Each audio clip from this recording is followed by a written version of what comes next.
Good morning, everybody. It is the 9th of January, Tuesday, 2018. I know we have some new folks with us. Welcome.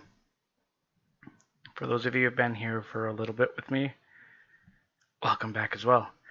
Let's take kind of a look real quick. I posted yesterday that, let me move that over here, that on the portal site that you're watching this on, these signals, except I can't log on.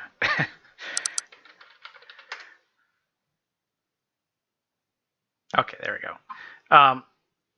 That the signals should be posted on the site now. If you have the window here, you can expand this, but then also the signals button here, you should be able to find them. And I just actually put them up this morning, so they are on here. But we'll go over them together. All right, but you can see them right there. All right. And close this out. Where are we looking at here? Euro. All right, looking at the euro. Yesterday's trade, we had that, actually we'll go to gold first. First off, I hope you guys all had a good trading day yesterday. If you took any trades, I hope they were profitable for you. If they were not, I hope that you came back to trading with a clear head and a feeling of being able to do better. Well, not do better, but just do well. Anyways, looking at gold, I've been talking about kind of a short bias for the last I don't know, ever since over the holidays too, because we had this massive divergence that I kind of put on here. We have these increasing highs and higher highs in prices, but we have lower lows, lower highs in our oscillators. That's just a signal that things are going to fall down. And now gold failed to hold above this line here, and that 1316 line is a pretty important level that it has not held above. Now, that was weird. Yesterday, our trade was that we would, I had a short bias at 1320 and 1318. That would still be active, still going. Today's trade, I wrote that short at 1314 and a half. The first target would be at 1308. Sorry, my nose itches like crazy. It's so dry here. With the stop at 1320. The first target area is going to be this angle here. All right. So that short is good. We should be looking at this level above us, the 1316.22. That is an area of resistance now, and we should find supportive shorting off of it. And our first kind of target area is going to be this angle. And if I did not put where that first target is at 1308, which is right around here. But it may be between 1308 and 1314 where it's at right now, but we can really expect to see price do a little banking around in here. I seem to draw these a lot, but really look for this angle. If this gets tested and it does not show strong supportive buying, this thing will fall all the way down to 1295. There is a volume vacuum between where price is at now and here. And the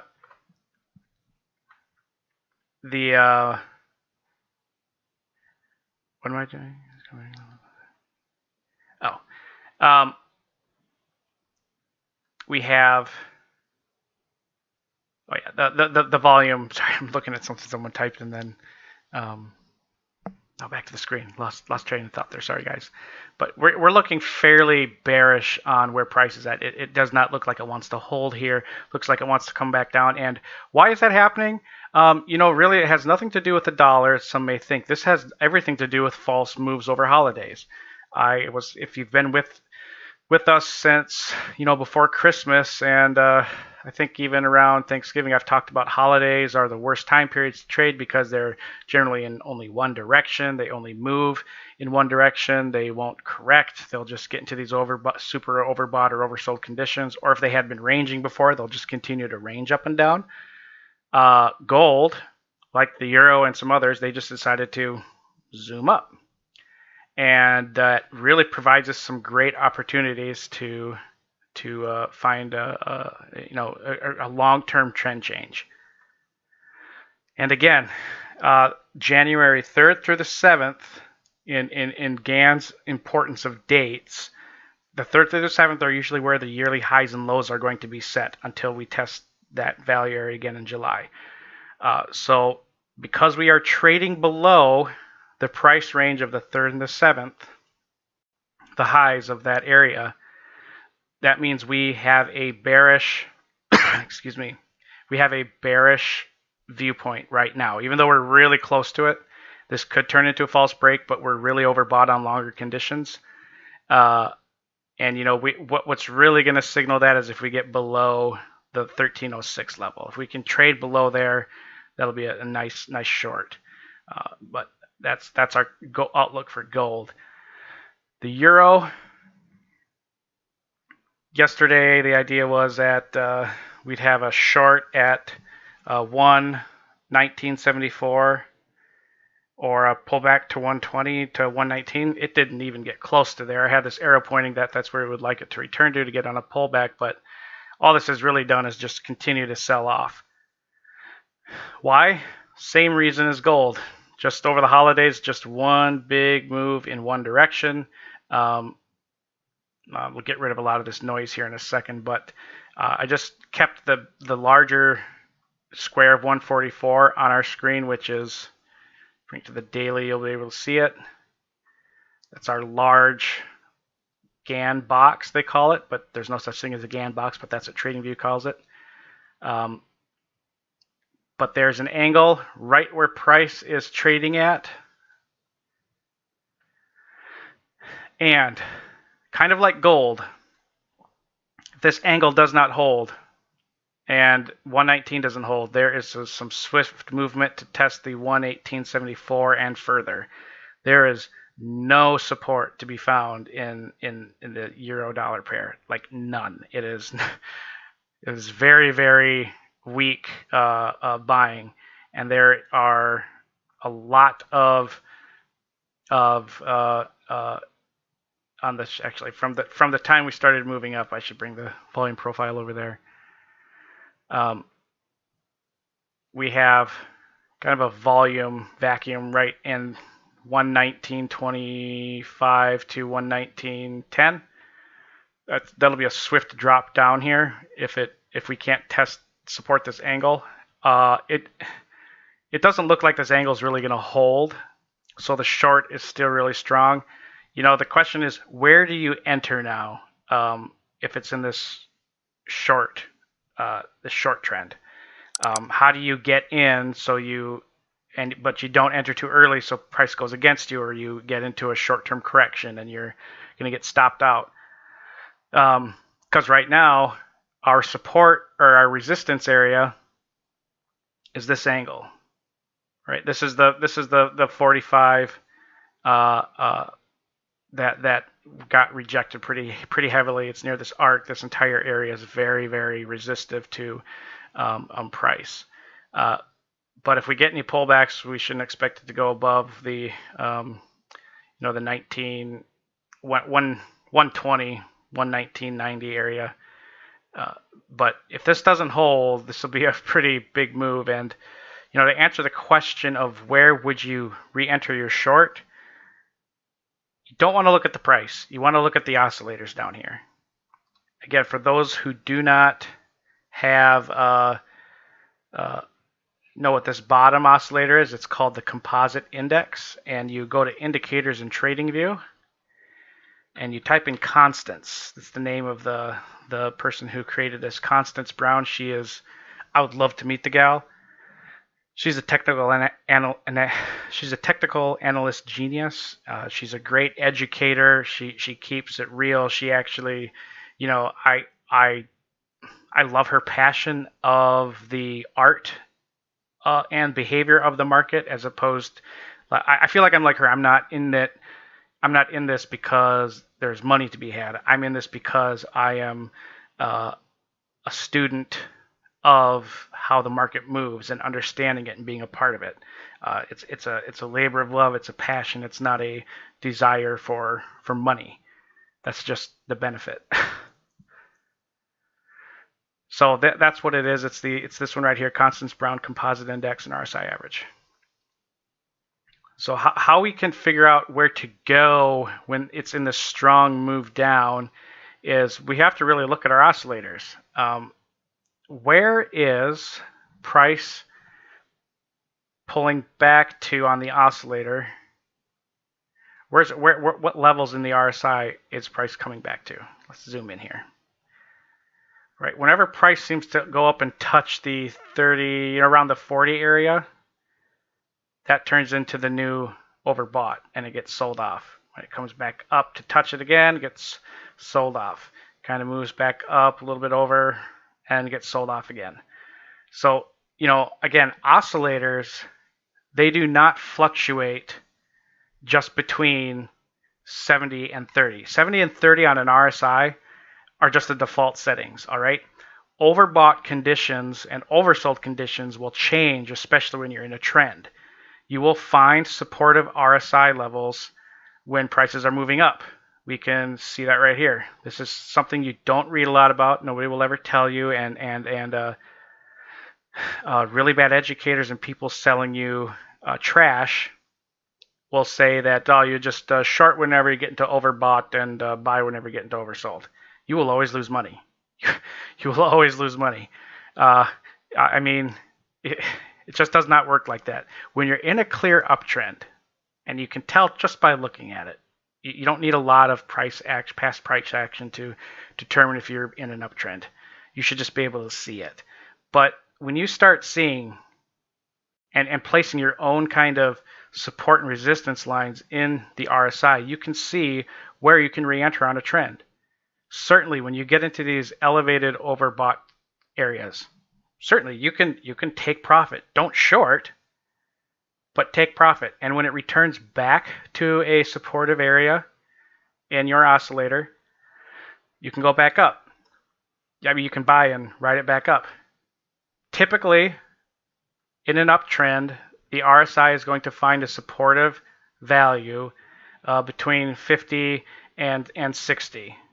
And then when something's in a downtrend, you're going to find a resistance on anywhere between a negative 40 and 40 and 30. I meant 60. Sorry, 50 and 60, and then 40 and 30 are we going to find some resistance lines on a downtrend. Hope that makes sense. Additionally, another way that you could look at it is by, in a trend, you could maybe think of ignoring the RSI and only using the composite index. That makes it a little bit difficult. You'll miss more moves, but you'll just, sometimes it's a little easier for folks. But again, like the best option really is to just use the RSI in this kind of a trend, and then don't get into tunnel vision on your time, what time you're looking at it, your time frame, because when you zoom in, you want to look at where these levels are on longer time frames. Now, on the 8-hour, we're still moving down quite a bit. What are we looking at on the daily? Nice healthy move. Looks like we may keep moving down based on this. The weekly, though, on the euro, I've talked about that, is so, excuse me, hide this here. On the weekly, we have divergence.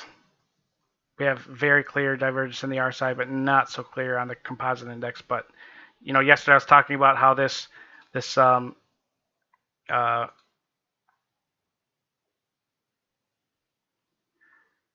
candlestick is a reversal candlestick, not just in its formation, but because it's a pivot candlestick now, because we have the in-between candlestick of these two, when we have lower highs and lower lows compared to the center and middle candlestick, means that is a pivot area and that price will want to zoom down. These two peaks are very bearish.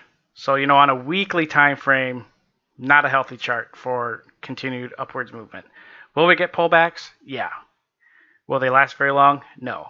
Pullbacks we should look forward to, because if you did not get in short early, then you'll have another opportunity to later on. All right. Now let's look at, what was the other one? I put up the New Zealand dollar as well. I've actually put up quite a few on the portal today. On the 1-hour chart. New Zealand dollar is very over. I don't have anything drawn on here. Sorry about that. But you know what? If I don't have anything drawn in here, I don't want to show you, and I wouldn't recommend even taking the trade if I can't show you it. So Aussie dollar as well. Man, I'm dropping the ball on this stuff. Do I have it drawn on my charts? Probably. Aussie dollar. Okay, Aussie dollar. All right. Yep. Ugh. All right. We are at a very important level right here. Let me bring it down to the daily. So on the daily, this is very bearish. Very bearish on our daily. We have, if we're gonna if we're gonna like do a little Elliott wave, which I'm not a huge fan of. I do not like Elliott wave. I do not like forecasting to it. I do not like using it, but I know a lot of people do. I'm not the best Elliott wave theorist, and I'm sure some of you are way more adept at it than I. All right. I'm just saying that if this was our first impulse move here, and then we had our corrective, then that means we're going to have more movement down. Right here, where price is sitting at on the daily, we're really overbought over here. This is a safe area to short for me. I'm very comfortable shorting anywhere right now. We might get a little bouncing and momentum off of this. This is called the inner 4/8 harmonic. When price breaks below this, it's big. This is the strongest between our two major harmonics of 75 and then all the way up to whatever it is up there. This is the strongest area of support and resistance. Okay, this should be the hardest area to get above and to get below. Over the holidays, this was not a struggle. This was very easy. It was too easy. It was very simple to get across. That is not an honest move. That is not an honest. There's not a lot of integrity in this move, and really in any of the moves over the holidays. So the natural place for it to go is to come back into value, and that is going to be all the way down to the 76.56 area. So on the signals, I have a short at 78.24 which is in that value area. Stop it's at 0.789, and our first target at 73.34, which is this area right here.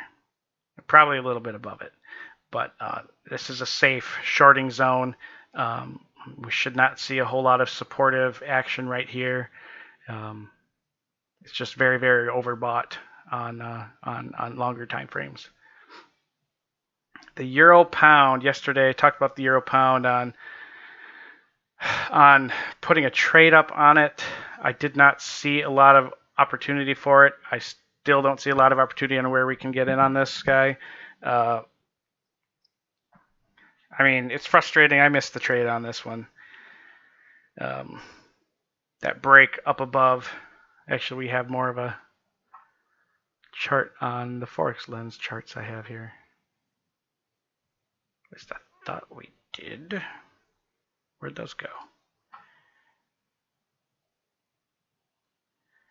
Maybe that's why I couldn't see the charts. I had all the drawing tools hit. I forgot that it hides them for all charts.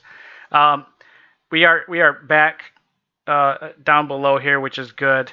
You know, really the short option is still the best option.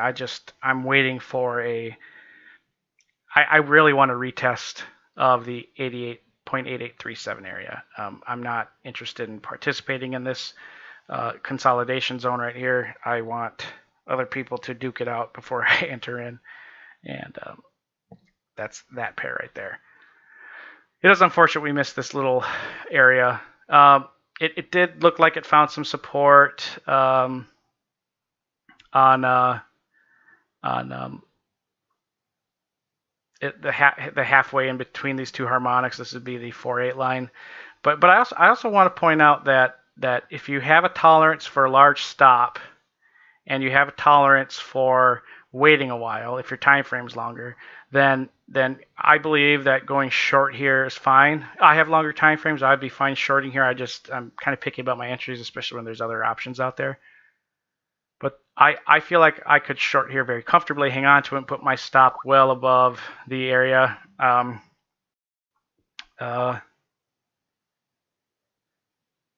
Prices are hidden by the signal window, so it's hard to follow. Should I?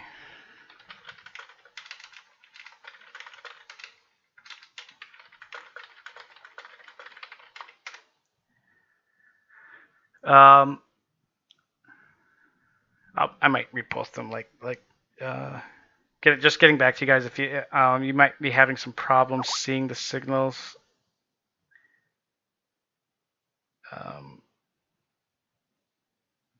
Oh, okay, never mind. So, anyways, the only entry that I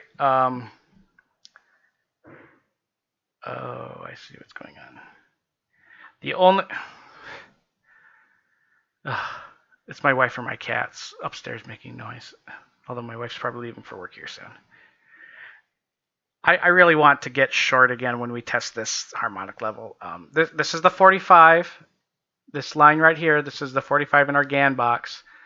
That we are below it and have traded below it is very bearish. It's very good opportunity for a short and for a short bias to continue.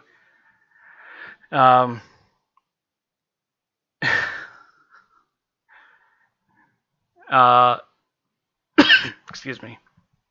That's where I am with that. The pound dollar pair, the trade yesterday was short at 35.25. That is still good. I am still very bearish on this move, like we were last week. I think it still has a lot of down momentum. It doesn't look like it wants to hold here. Structure, there should be a pretty good move to the south. So that's the pound dollar's pretty simple trade here. The dollar yen, nice. Okay, good. This is great. I had here a long at 112.79 where we would be back above this harmonic, but this is looking to be like very supportive. Red book is coming out in a minute. We'll see what happens here. But this is very supportive structure, these two double bottoms. And that news comes out.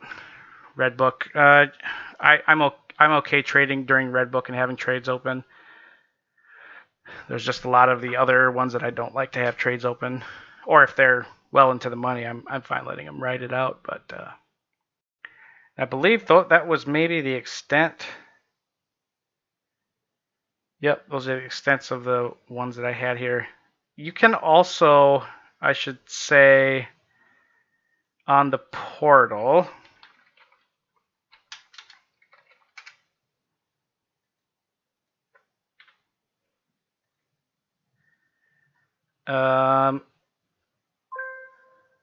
On the portal, there is a chat window down here, and I believe, and the guys at Forex Lens, they will remind me or tell me that if you write a message in here, I'll be able to read it. If you have a question about a certain pair that you would like analyzed, or a question about some type of analysis, or if you have any comments or questions, just please, it's all right.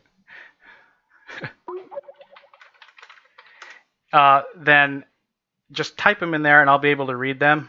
And okay. I like humor. It's fun. Don't want to be too professional in here. Redbook. Actually, let me take a peek at Redbook and we'll get going here.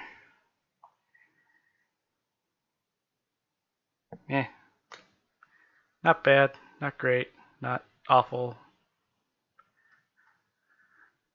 Let's look at how our Forex trades were reacting to this. Gold still wanting to move down. The euro still wanting to move down. New Zealand dollar. Wish you would keep moving down. I have an active short on you. Go down. I should have actually put that short into the Aussie dollar. Blech. Euro pound still floating around. Yeah, I mean, we really want this break. This will be a nice move if we can get it to break down. And the dollar yen, yeah, it's a little struggle here. This poor guy's just been having troubles. That's a big move overnight at 7 o'clock from 13.12 all the way down to the low of 12.49. That's a pretty steep drop. Nice 90 or 80 pip drop. Math is hard. All right, looking at cryptos. So what do we got going on here? Well, definitely we have a very obvious head and shoulders pattern going on here. But, actually, let me bring up my actual crypto chart. Bitcoin. Moving south even more. Just lots of movement here. Nothing really supportive in the middle of this. We're inside this resistance arc. We're gonna have to probably wait a while to get out of it. By 5 in the morning tomorrow, we should be out of it at this level. Otherwise, the latest is going to be at 9 in the morning tomorrow. So 24 hours from now, roughly. What's causing the move? I will always tell you, don't ever look for reasons why price is moving outside of the chart. You will just go insane. There was a lot of negative move yesterday on Bitcoin because we have had a lot of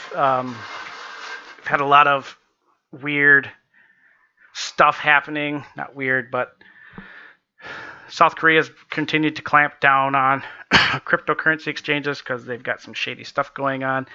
Microsoft stopped Bitcoin payments. Just some kind of general negative stuff for the crypto sphere. Worries about further regulation maybe coming down the pipe. Who knows?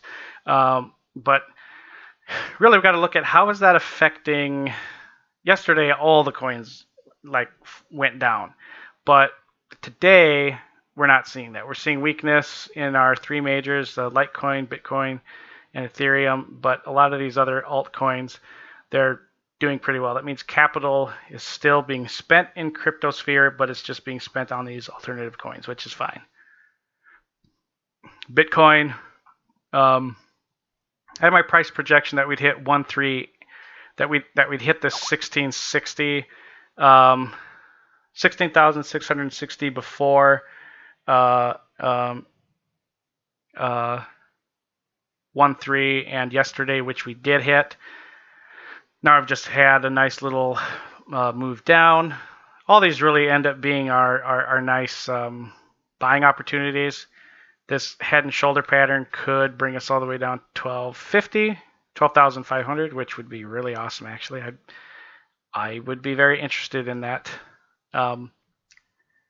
Litecoin is it is stuck in this channel. It's going to take some effort to get it out of this, but this resistance arc, it is just stuck in it. We'd like to see some more move up. And Ethereum is just, I have written on these that Bitcoin is for me along anywhere between 12,500 and 15,000, and Ethereum's any pullbacks of between 900 and where it is now, and then Litecoin I'm waiting to get back in on a move above 266. I actually added quite a bit of Litecoin. What day was it?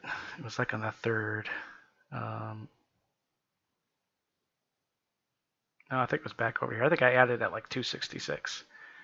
Yeah, when my buys got hit when it crossed up here, so I'm currently losing out on those trades, but I still believe Litecoin's moving up. How I trade cryptocurrencies, I hold on to them.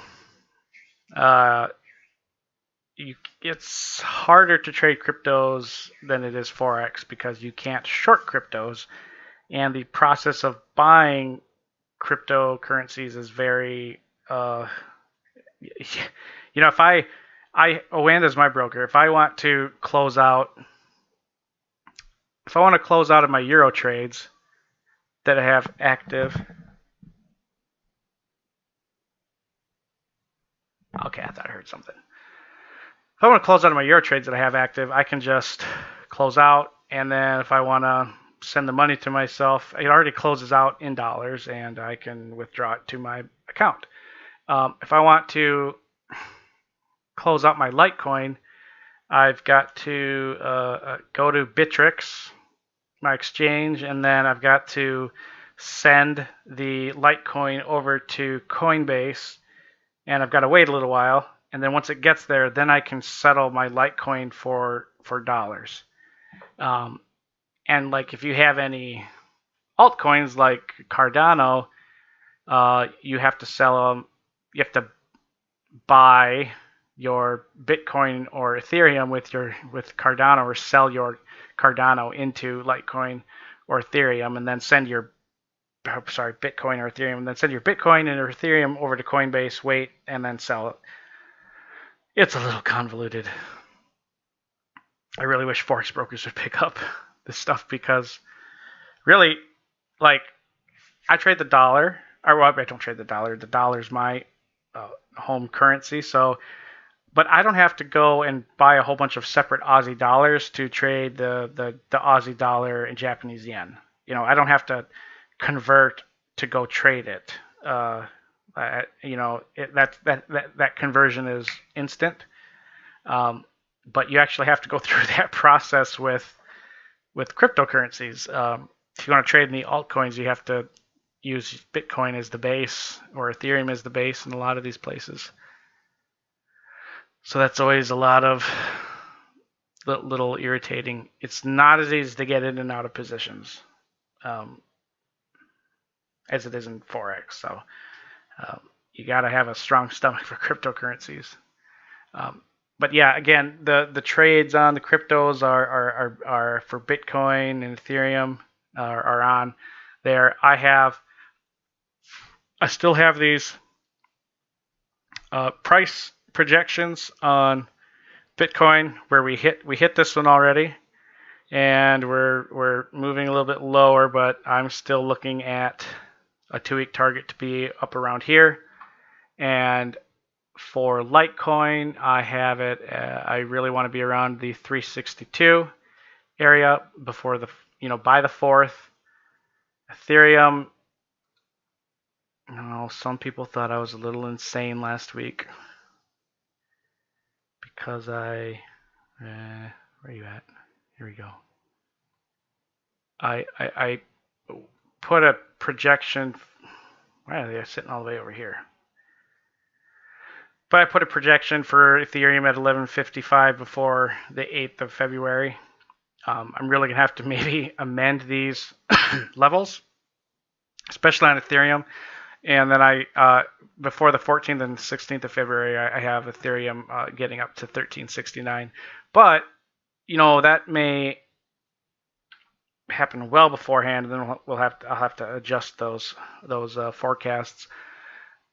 This move on Ethereum is pretty telling, not just in its price, but in the participation. This green line is the 45, and then we have our 2-1 and our 1-2. 2-1 line and then our 1-2 line. Basically, what this means is that this angle here means that price is moving twice as fast as time. And down here, it means that time is moving twice as fast as price. Or you can say that price is moving down faster than time. Whenever price gets up to this angle, especially as we get farther away from the 45, it really wants to snap back into value because the equilibrium of time and price is on our 45. This is where most of the time you want price to trade. When price is not doing that, when it's not behaving like it should on this extreme angle, that generally means it will not come back to this level. It generally means that this has a lot farther to move and that the value is going to increase significantly from where it currently is. All right, we could see very easily 1,700 to 2,000 in the next 45 days on Ethereum. A fundamental thing that will move it is if Ethereum finds some way to ease the congestion on its blockchain, because right now it's being taken up by something called CryptoKitties. I have no words for this. I don't get it. I don't know if I've shown this to you before, but this is what's causing a lot of congestion on Ethereum's network. The best analogy I can come up with these googly eyes staring at me, is that cryptocurrencies are like a metal commodity. All right, they are mined like a metal, and they have a fixed supply and limited supply like metals. Which I don't know. It's like oil. Like, what is the limited supply? They keep finding more of it. I mean, it's like the Earth regenerates on its own, which probably does. But if cryptocurrencies are a digital version of hard metal commodities, then this is the equivalent of livestock. This is hogs, feeder cattle, slaughtered. This is just the most insane thing ever. But this is, you get a pet, a cat, right? Each one is one of a kind, and it's owned by you. Okay, it's like a cryptocurrency and in your wallet, except this is like your kitty kennel. You can breed with other cats and make other cats, and then like they actually have these traits that make them more desirable to pair with others. So you can kind of like well, I live in an agricultural area, and we have a lot of cattle here. So people will like it's a huge business. Bull semen, like hiring out your bull to sire on somebody else's farm, or just bull semen and bringing it over to a farm and artificially inseminating. That is a huge business. I mean, it's billions of dollars. We essentially have that kind of thing going on right here with this ridiculousness. And I'm sorry that I'm taking up time talking about this, but this is the thing that is clogging up 20% of Ethereum's blockchain. Why not? I don't get it. I just sometimes stare at it because it's ridiculous. anyways, quick run through our trades again before while we're ending. We have our gold trade short at 13.14.5. The euro trade we have short on any pullbacks to the 119.6 or the 119.5 area. We may be entering our little pullback area happening here pretty soon. 9 o'clock we do have JOLTS job openings, so that's something to pay attention to. New Zealand dollar we have short at 71.73. The pound, I have that. I do actually have that on there at didn't yesterday. Short any retest of 88.37 or a break below 88.10. The pound dollar, we are short anywhere between 135.50 and 135.29. The dollar yen, long at 112.46 with a stop at 112. Because we're coming up with jolts, and if like typically, if you think it's going to be good, you will see price move in the opposite direction. News things are just, I don't like to trade these major things. I'm going to close out my positions here as soon as we're done talking. And yeah, our crypto trades are the same still. Bitcoin long anywhere between 1250 and 15,000, and Ethereum buying any pullbacks above 900, and Litecoin waiting for 266 to show up again. Those are the trades for today. I hope you all had a wonderful day yesterday. Hope you all have a equally wonderful day today. Good luck in your trades. Keep your head straight. Keep your eyes focused, and check your emotions. Don't trade afraid. Don't trade sad. Don't trade hopeful or anxious. And yeah, we will see you all tomorrow. Bye-bye.